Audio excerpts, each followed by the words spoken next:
안녕하세요, 새벽나라 친구들. 오늘 말씀을 함께 나눌 주하늘 전도사입니다. 말씀이 우리의 삶을 이끄는 우리의 모습 되기를 바랍니다.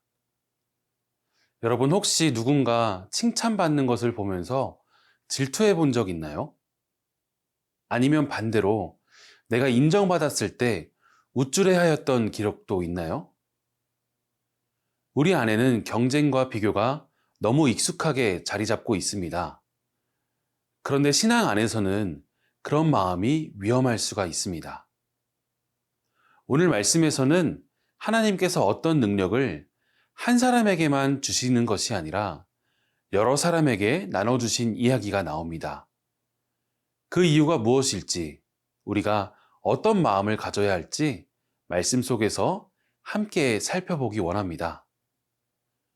오늘 말씀의 제목은 겸손하며 감사하며입니다. 오늘의 말씀은 민수기 11장 24절에서 35절입니다. 그러자 모세가 밖으로 나가 여호와께서 하신 말씀을 백성들에게 전했습니다. 그리고 그는 백성 가운데서 나이 많은 장로 70명을 불러 회막 둘레에 서게 했습니다. 그러자 여호와께서 구름 속에서 내려오셔서 모세에게 말씀하시며 모세에게 있는 영을 70명의 장로들에게도 주셨습니다. 그 영이 그들 위에 머물자 그들이 예언을 하다가 다시는 하지 않았습니다. 두 사람이 진에 머물러 있었는데 그들 가운데 하나의 이름은 엘닷이었고 다른 하나의 이름은 메닷이었습니다. 그들에게도 영이 임했습니다. 그들은 명당 가운데 있었는데도 회막으로 가지 않았습니다. 그러나 그들도 진 안에서 예언을 했습니다. 한 젊은이가 달려와 모세에게 말했습니다.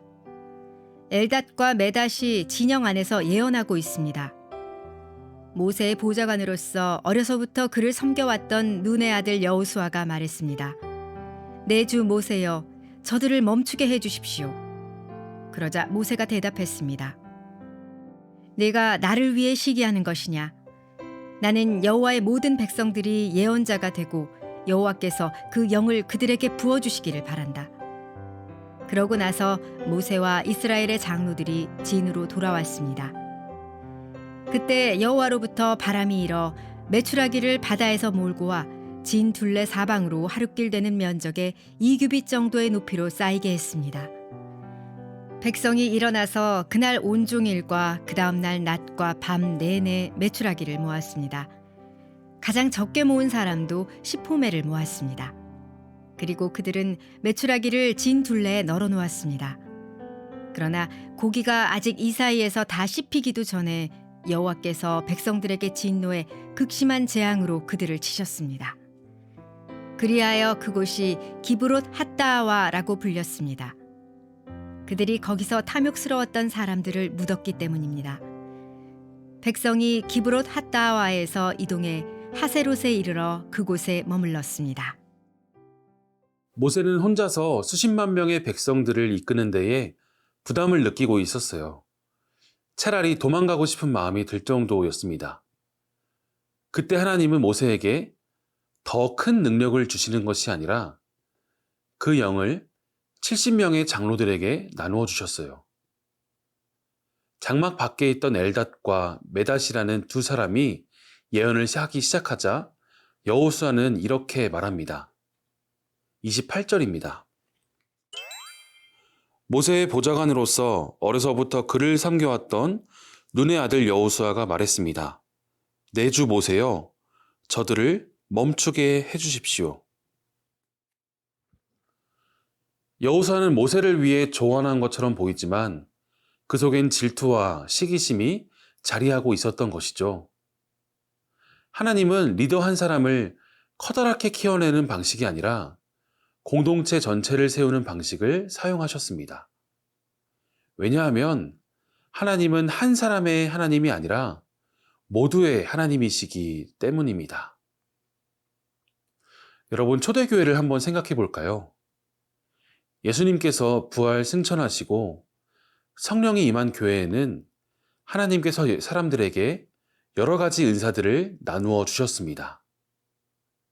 그리고 그 은사들을 한데 모아 한 몸이 되게 하셨습니다. 로마서 12장 5절과 6절 앞부분입니다. 이와 같이 우리 많은 사람들도 그리스도 안에서 한 몸을 이루었고 각 사람은 서로 지체가 됐습니다. 우리는 우리에게 주신 은혜를 따라 서로 다른 은사를 갖고 있습니다. 모세도 이러한 하나님의 마음을 잘 알고 있었던 것입니다. 한 사람이 강력한 은혜를 누리는 것보다 여러 사람이 나누어 섬기며 모두가 하나님의 은혜를 누리기를 바라는 마음이었던 것이죠. 그래서 29절에 모세는 이렇게 말합니다. 그러자 모세가 대답했습니다. 내가 나를 위해 시기하는 것이냐? 나는 여호와의 모든 백성들이 예언자가 되고 여호와께서 그 영을 그들에게 부어주시기를 바란다. 사랑하는 새벽나라 친구들, 이것이 겸손의 마음입니다. 모세의 주변에선 모세 대신 예언하는 사람들이 많아지자 불안해했습니다. 그러나 모세는 모두가 하나님이 일하시는 도구가 되기를 바라는 마음이었던 것이죠.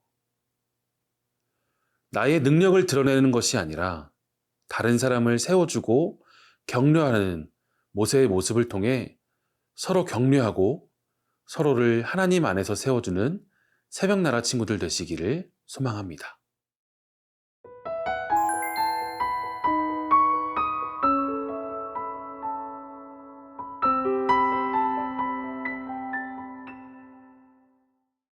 또 다른 장면에서는 하나님이 보내신 메추라기를 백성들이 너무 욕심내서 하루 종일 밤새도록 모아 쌓아두는 모습이 나옵니다. 32절입니다.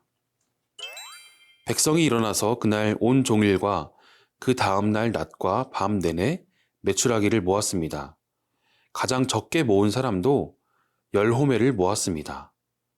그리고 그들은 메추라기를 진 둘레에 널어 놓았습니다. 여기 나오는 10호멜은 오늘날의 2200리터나 되는 양을 말합니다. 누가 고기를 2200리터나 먹을 수 있을까요? 저도 힘들 것 같은데요. 이스라엘 백성들은 조금이라도 더 가지려는 욕심을 보이게 됩니다. 그러한 욕심이 결국엔 재앙으로 다가와 욕심을 부렸던 사람들은 결국 죽임을 당하게 되었습니다.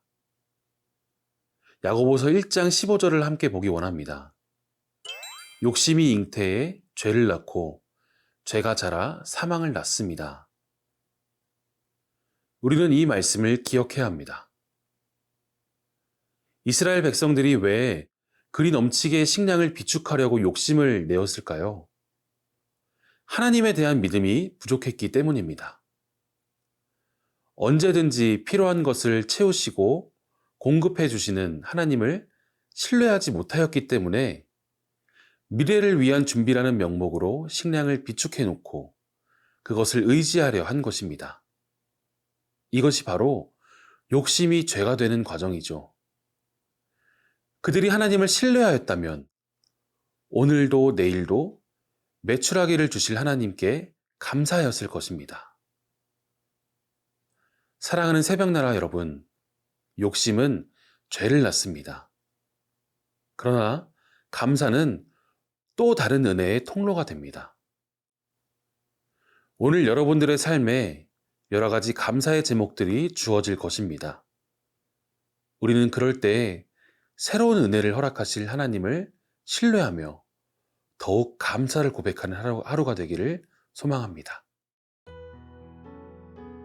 하나님, 다른 사람과 비교하고 욕심낼 때가 많았습니다.